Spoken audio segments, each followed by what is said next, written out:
नमस्कार दोस्तों। चीन ने कई दशकों के बाद इंटरकॉन्टिनेंटल बैलिस्टिक मिसाइल आईसीबीएम का जल क्षेत्र में परीक्षण किया है, वो भी अंतर्राष्ट्रीय जल क्षेत्र में। इंटरनेशनल वाटर्स होते हैं वहां पर किया है।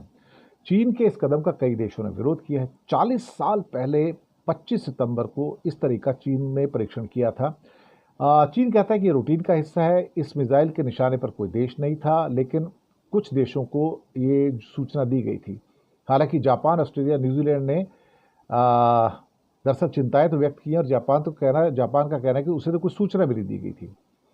हिंद सागर क्षेत्र में या इंडो पैसिफिक के अंदर तो तनाव बढ़ता नजर आ रहा है, लेकिन चीन के पास इस समय 500 परमाणु बम है और 2030 तक उसे 1000 कर रहे हैं। ये डिक्लेयर्ड है उसके लिए। अब जो नई आईसीबीएम का जो परीक्षण किया गया, इंटर कॉन्टिनेंटल बैलिस्टिक मिसाइल, ये दुनिया के हर मुल्क को तबाह कर सकती है। इसमें से कोई नहीं बचता है साहब, अमेरिका भी नहीं बचता है साहब। और 5500 किलोमीटर से भी ज़्यादा का क्या कहते हैं कि वार कर सकती है।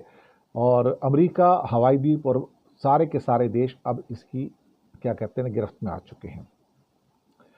25 सितंबर को उन्होंने ऐलान किया था कि इसका परीक्षण किया जाएगा। इसके साथ एक डमी वॉर हेड था, जो कि नकली वॉर हेड था, और वो शायद प्रशांत महासागर के अंदर वो सारा का सारा उसका अटैक किया गया है।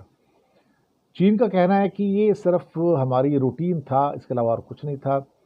पहले चीन जो भी परीक्षण करता था अपने देश में करता था, लेकिन इस बार उन्होंने वो सारा का सारा अंतर्राष्ट्रीय सागर के अंदर, समुद्र के अंदर किया है। दरअसल अमेरिका इस किस्म के परीक्षण करता रहता है, लेकिन चीन के लिए सामान्य बात नहीं है। ये बात बिल्कुल सही है। जापान ने गंभीर चिंता व्यक्त की है। ऑस्ट्रेलिया कहता है कि इससे इंडो पैसिफिक के अंदर अस्थिरता का खतरा बढ़ गया है, और न्यूजीलैंड ने भी इसके ऊपर अपना क्या कहते हैं रुख स्पष्ट कर दिया है। अब क्या चीन इसके जरिए कोई संदेश देना चाह रहा है? ऐसा तो नहीं है। चीन की ताकत का सबको अंदाजा है, इसमें कोई शक नहीं है। लेकिन अमेरिका के लिए एक संदेश ये हो सकता है कि शायद ताइवान के ऊपर अगर वो हमला करेगा तो फिर अमेरिका उसकी पूरी गिरफ्त में आएगा। शायद उसके लिए एक संकेत है कि अगर तुम बीच में इंटरफेयर करोगे तो तुम भी मेरी गिरफ्त में हो, मेरी सीमा के अंदर आते हो, और मेरी इंटरकॉन्टिनेंटल बैलिस्टिक मिसाइल आपके ऊपर भी अटैक कर सकती है, आप भी नहीं बचोगे फिर। इसका मतलब है कि चीन का ये कहना कि कोई इस मिसाइल के निशाने पर देश नहीं था, लेकिन अल्टीमेटली बढ़ते हुए तनाव के क्षेत्र में ये चीज़ें अपने आप में बहुत महत्वपूर्ण होती चली जा रही हैं। मुझे लगता है कि ताइवान के संबंध में ये सब कुछ किया गया है, और ये बताने की कोशिश की गई अमेरिका को कि तुम मेरी आईसीबीएम की रेंज में हो और ये न्यूक्लियर वॉरहेड्स ले जा सकता है।